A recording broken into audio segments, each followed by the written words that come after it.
Hello everyone. So today we are going to see diagonal difference questioning in HackerRank algorithm. So यहाँ पे हमें क्या दिया है, given a square matrix, calculate the absolute difference between the sum of the diagonals. For example, the square matrix ARR is shown below. So this is our square matrix और हमें यहाँ पे diagonal का sum का difference निकालना है. So in this case the first diagonal will be 1, 5, 9. So इनका sum कितना होगा 15. Next diagonal will be 3, 5, 9. So this is next. So 3 plus 5 plus 9 17. इन दोनों को सम का absolute difference कितना आएगा 2. So 2 will be our answer. Next one, this is our array. Here you can see diagonal element 11, 5, minus 12. So sum will be 11 minus 12 minus 1 and 4. So sum will be 4. And in next diagonal 4 plus 5 9 and 10 19. This sum will be 19 और इन दोनों का difference 15 आएगा. So 15 will be answer. So let's see how can we write code for this. यहाँ पे हमें क्या दिया है, इनपुट यहाँ पे लिया है, खाली हमें यहाँ पे एक अरे प्रोवाइड करा है इन द फॉर्म ऑफ अरे लिस्ट ऑफ अरे list of list. So first step is I will find here a size of the array. So int size equals to arr dot get at position 0 dot get size get at position 0 dot size. Yes, size head. So this will give us a size. So this is a square matrix, so columns and rows की size equal होगी. So next step is यहाँ पे हमें diagonal का sum निकालना है. So first will be this diagonal. So अगर यहाँ पे मैं क्या कर लेता हूँ, इसकी इंडेक्सिंग कर लेता हूँ. So indexing will be 0 0 0 1 0 2. Then here you can see 1 0 1 1 1 2. Then 2 0 2 1 2 2.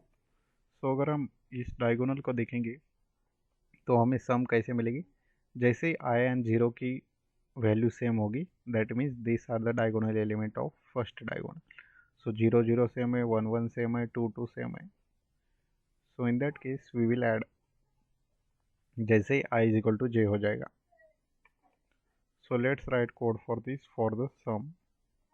सो यहाँ पे मैं एक वेरिएबल लेता हूँ INT sum1 for the first diagonal sum, और यहाँ पे फॉर लूप लगाएंगे for int I equal to 0 से I is less than size, then I plus plus, then inner for loop for the columns for INT j equal to 0 से लेकर j is less than size, then j plus plus. So यहाँ पे condition लगेगी if I equal to j. So in that case this will be with our diagonal element. So sum 1 equal to sum 1 plus arr dot get at position I dot get at position j. So this will give us a sum. So array list में हम access कैसे करते हैं, array list of array list. Let's see one of the example. अगर यहाँ पे मेरे पास element है 1 2 3 4 5 6 7 8 9. So these are the columns. So columns को भी यहाँ पे मैं लिख लेता हूँ. This is 0th column, this is 1th, this is 2nd, and यहाँ पे rows 0 row, this is first row, this is second row. So अगर हमारे पास यह मैट्रिक्स है, so this is we have given list of list. So this total element will be stored in the, this is one list, this is second list, and this is third list. So अगर हम इस element को access करना चाहते हैं, तो यहाँ पे I and J equal to same होगा. सो इसको एक्सेस करने के क्या करेगा, ARR dot get at position I. Array में एट पोजीशन 0 जो भी अरे लिस्ट है, उस अरे लिस्ट यहाँ पे हमें मिलेगी, मीन्स 1 2 3। उस अरे लिस्ट में एट पोजीशन जे, जे की वैल्यू कितनी होगी 0, so this will give us element 1। Next I J कब से होगा, नेक्स्ट केस में दिस एट पोजीशन 5, क्योंकि I equal to J. So al dot get at position 1, so this will give us a second array list. In second array list at position j, so j की value 1 होगी, so this will give us a 5, so we will add this and here we will find 1 plus 5. so in next I equal to जो कब आएगा, जब यहाँ पे इस ending element पे, so this will give I की वैल्यू तब क्या होगी 2, so at 2 position we will get this array list. So in this array list at position j, j की वैल्यू कितनी होगी 2, so this will give us a 9. so 1 plus 5 plus 9, so इनकी सम करेंगे क्या होगी, 1 plus 5 6, 6 plus 9 15, 6 plus 9 15, so this will give us a sum 15. So in this case, in this way we can find this array diagonal sum, matrix diagonal sum. So अभी इस diagonal को कैसे सम निकालेंगे, so first diagonal की सम यहाँ पे निकलेगी। Next we will see how can we find the second diagonal sum. So यहाँ पे मैं इंट, अगर यहाँ पे मैं देख लेता हूँ, यहाँ पे एग्जांपल लेते हैं। सो अगर 3 क्रॉस 3 की यहाँ पे छोटा 3 क्रॉस 3 की मैट्रिक्स होगी, सो इंडेक्सिंग कैसे होगी, 0 0 0 1 0 2 1 0 1 1 2 2, नो यहाँ पे 1 2, then 2 0 2 1, then 2 2। So this is indexing of 3 cross 3 matrix. So हमने इस logic I equal to J, इस लॉजिक का यूज़ करके फर्स्ट डायगोनल की सम तो निकाली है। अभी हमें क्या करना है, इस सेकंड डायगोनल की सम निकालेंगे। सो यहाँ पे हम एक पॉइंट ऑब्जर्व करेंगे तो क्या देखेंगे, अगर आई की वैल्यू देखेंगे, सो 0 1 2, सो आई की वैल्यू इंक्रीमेंट हो रही है 0 से लेकर साइज -1 तक। सो अगर यहाँ पे आई इक्वल टू, सो फर्स्ट में क्या थी 0, देन यहाँ पे 1 हो रही है, यहाँ पे 2 हो रही है, सो 0 1 2। और अगर जी की वैल्यू देखेंगे, सो 2 1 0, 1 1 से डिक्रीमेंट हो रहे हैं। सो यहाँ पे जे की वैल्यू देखेंगे तो 2 पहले हो रही है, देन 0 हो रही है, देन नो 2 1 एंड 0। सो इस लॉजिक का यूज़ करके हम इस सेकंड डायगोनल की सम निकाल सकते हैं। कैसे, सो फर्स्ट हम क्या करेंगे, आई को 0 से इनिशियलाइज कर देंगे और जे को क्या कर देंगे, साइज -1 से इनिशियलाइज कर देंगे। So in this case 3 is a size, 3 minus 1 is 2, so I की वैल्यू 0 एंड जे की वैल्यू 2, सो 0 2 पोजिशन पे this element we will get. Next क्या करेंगे, आई को इंक्रीमेंट कर देंगे 1 को और जे को डिक्रीमेंट कर देंगे 1 से, so we will get this position 1 1, so in this we will get this element, then 2 0। In this case i को इंक्रीमेंट किया है 1 से, जे को डिक्रीमेंट किया है 0 1 से, सो this will give us this element. so this element we will get and we will add and we will get diagonal difference, diagonal दूसरे diagonal की sum। let's see how can we write। so मैंने क्या कहा था, i 0 को initialise कर देंगे and int j को क्या कर देंगे, साइज -1 से इनिशियलाइज कर देंगे।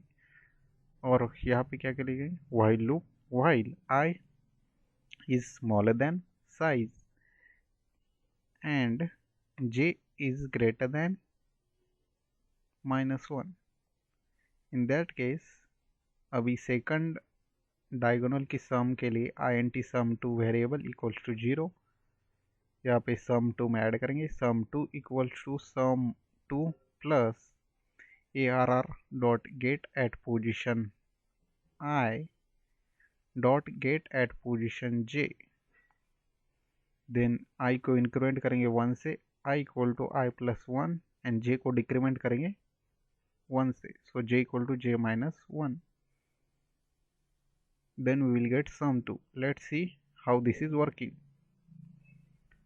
So I will create here a matrix, same 1 2 3 4 5 6 7 8 9.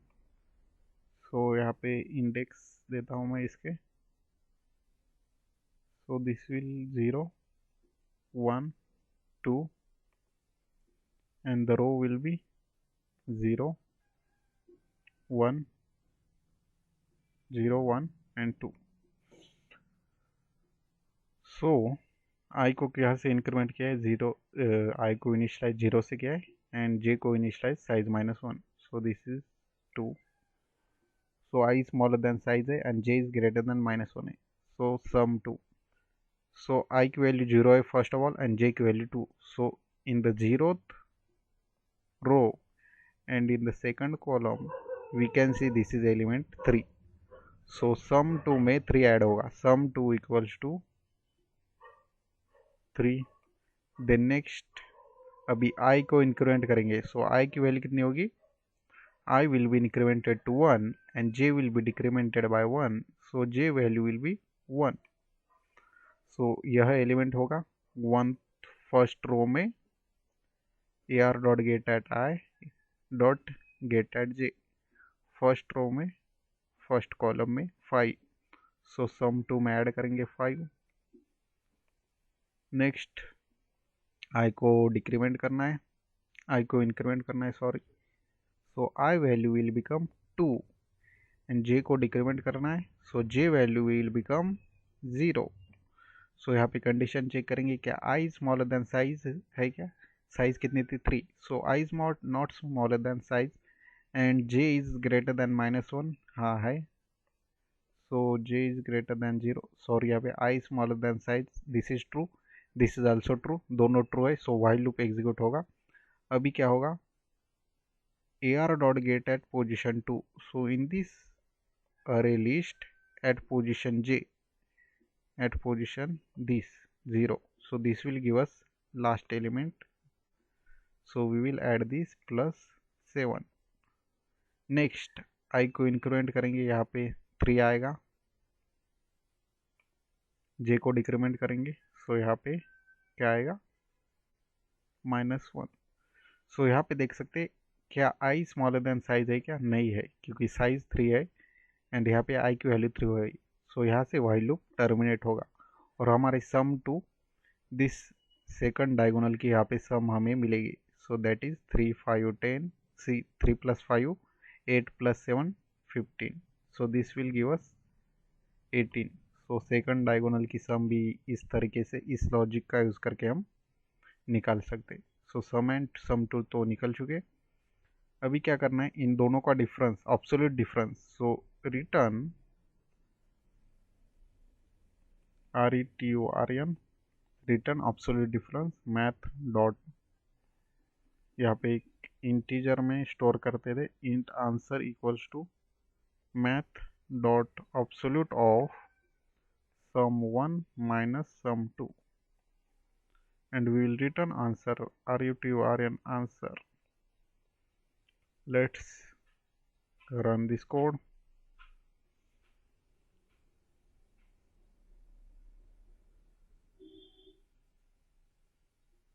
Run हो चुका है कोड. Submit the code.